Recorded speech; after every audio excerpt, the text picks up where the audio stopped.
Hey YouTube, it's Vita the Diva coming to you live. Well, actually and always, it's video. Hi YouTubers, I'm back. And what are we going to be discussing today? Why I have to have a hysterectomy. So before we get started, I just, want to kind of put the disclaimer out there that I'm really normally a private person. I consider myself a private person, but I really felt the need to come and share this journey that I'm going to embark upon, hoping if it only reaches one woman, that's fine. If she can glean something from what I am going to say, then I think I've done well. And so for those of you who know me and who have followed me on my channel, you know how I feel about long videos. I always say it. So I will do my best. I might have to chop this up into several parts and so that, I can even digest it. I just don't care for long videos. So here we go. Why do I have to have a hysterectomy?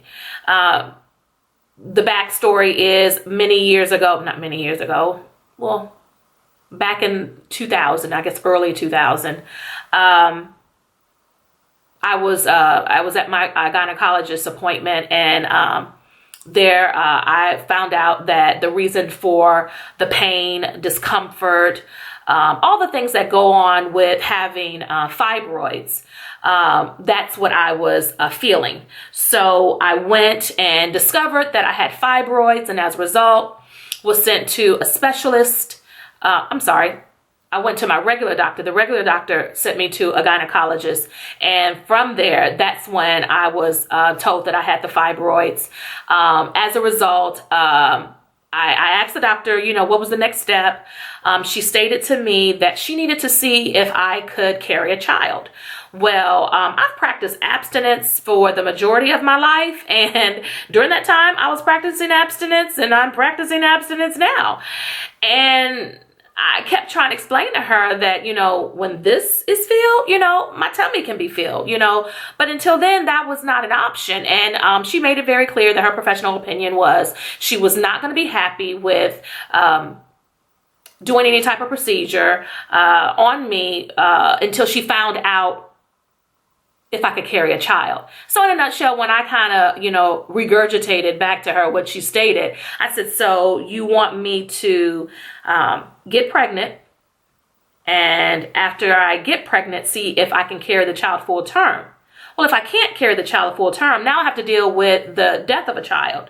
But if I could carry the child to full term, who's going to keep the baby? I mean, I didn't want children then. And I didn't have a significant other, a fiance, a finance. I had nothing. And so it just really wasn't a part of what I was doing in my life at that time. So children were so far back in my psyche that her telling me that just really sent me into a whirlwind. I called my best friend Nikki and spoke to her mom. At that point, she was a practicing registered nurse. And so her mom reassured me, don't worry about it. No, of course you don't have to go and, at the doctor's wishes. And I mean, it was weird.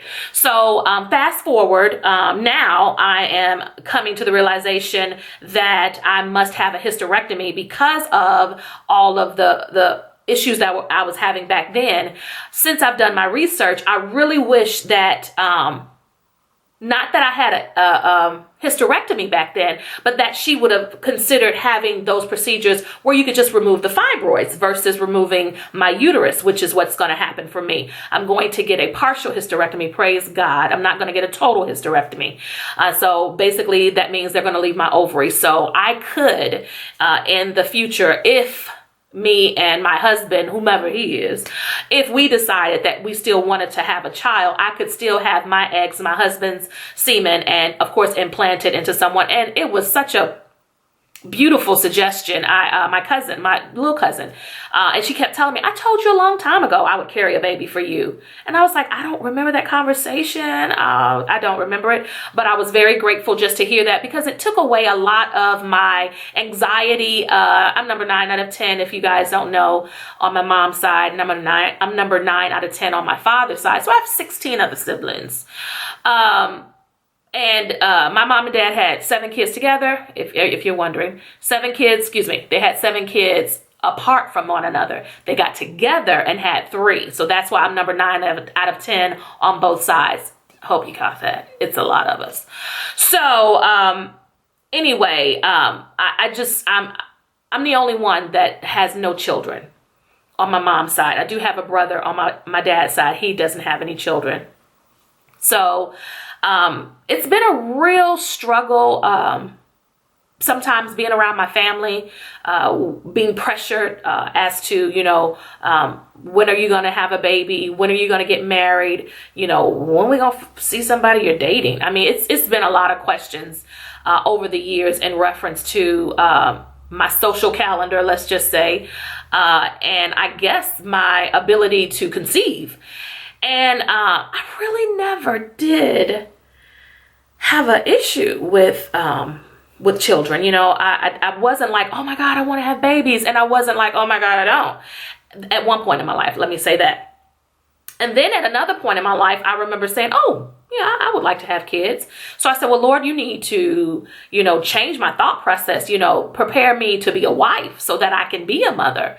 And so I asked the Lord to start preparing me to be a wife so that I could be a mother. And then in the process, I got to the point again where, if I have kids, I have kids. If I don't, I don't. So by the time this conversation came with my primary care physician about the possibility at that point, a possibility, I say possibility because I believe God in every situation, but my regular primary care physician, she was very sure that I was going to have a hysterectomy at this point, just because the size of the fibroids. And sure enough, yes, that's what has happened. And I'm going to have the Da Vinci. I don't know if you all are aware of that, but for those of you who aren't, it is basically robots that go in and kind of chop up what they need to chop up, and then they suck out what they need to suck out. I mean, plain and simple. And I probably have done too much YouTubing and to a detriment of my own self, because I have been looking at a lot of YouTube videos on the actual Da Vinci surgical procedure. I have watched a lot of videos of women who've had total hysterectomies, partial hysterectomies, even the hysterectomy where they've had the C-section cut, the hysterectomy where it's come out of, or they've basically pulled the uterus through the vagina. So I've watched them all, and again, I've probably seen too many. But I just needed to know, because you're looking at a person who's never had major surgery. What ended up happening was my blood level, or hemoglobin blood level, whichever one, it dropped to a 4. Normal people get a blood transfusion at 7 or 8, and like 13 and above, that's good and that's normal. And so by the time I had my blood transfusion, I think it was September 12th, or no, September 15th. September 15th is when I went into the hospital and had my blood transfusion. I was actually slated to go to Colorado for a wonderful women's retreat with some fabulous women.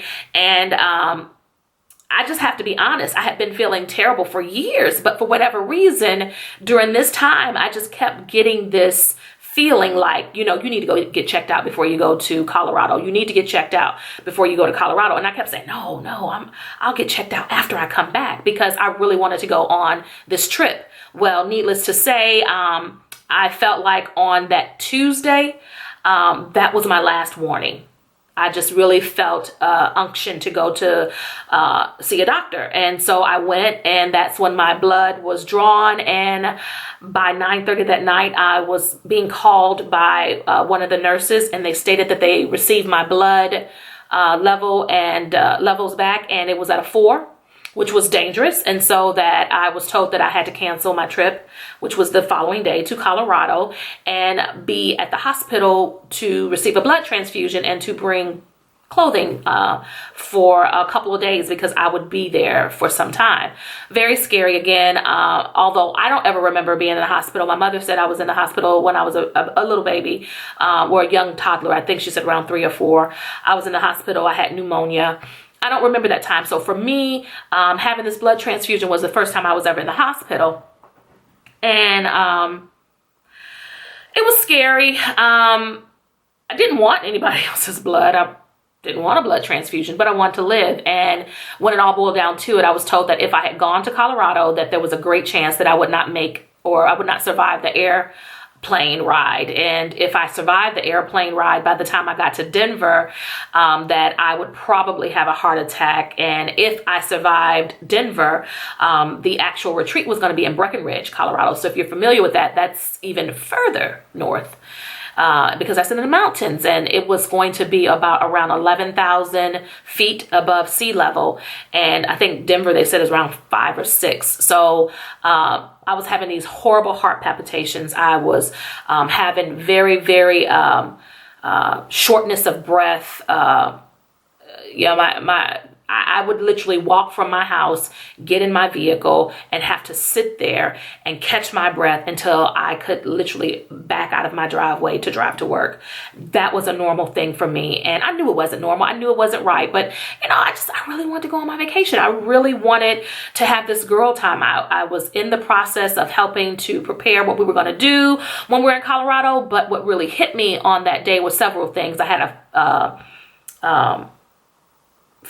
a conversation with one of my staff members, and she had shared with me some of her health issues. And I said, well, can I be transparent with you? I'm having some of those same issues. She's like, you need to go to the doctor. The actual hostess, who was having us in Colorado at the cabin, she just kind of was sending out information saying, don't forget, don't forget. So she was like, don't forget, ladies, there's a possibility you may have altitude sickness. So don't forget to bring aspirin and drink a lot of liquids. And then that just kind of I had this big memory of the last 2 times I've only been in Colorado twice, but the 2 times I've been in Colorado, I've always gotten altitude sickness. So I remember that feeling of I can't breathe. I remember that feeling, of just not feeling well, and so I was like, the way I'm feeling now, there's no way I'll be able to be, good with being in the mountains. And that's when I went. And again, grateful to God. I'm just grateful that I had the wisdom to just go and get checked out. The ladies had a wonderful time. They kept me posted by putting stuff on Facebook, and it was just a wonderful time had by all. So I'm glad the ladies were able to still have a great time, but we're still planning another trip in the near future.